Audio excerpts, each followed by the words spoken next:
Zwa Nokia oyo ezalaki ya koko na biso asalela yango na 1960 avant indépendance.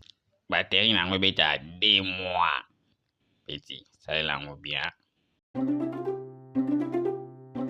Wow, eza na torche na batterie libanga lokola bombe nucléaire. Epesi nga idée nazofungola shop nanga. Awa toto tia ba virus na ba carte mémoire. Schéma mot de passe. Tozo paramétrer pe ba téléphone na ba ordinateur. Chez moi l'ingénieur Junior Motopamba. Petit, omoni awa boto. Donc, ozwi téléphone ya koko na biso posa buzoba na yo awa. Papa, na génération okozala na téléphone eza opportunité ya kosala entreprise. Petit. Yo soki mundela iPhone amoni yo. Namoni ndeka okatela o ndambo ya pomme na yo wana.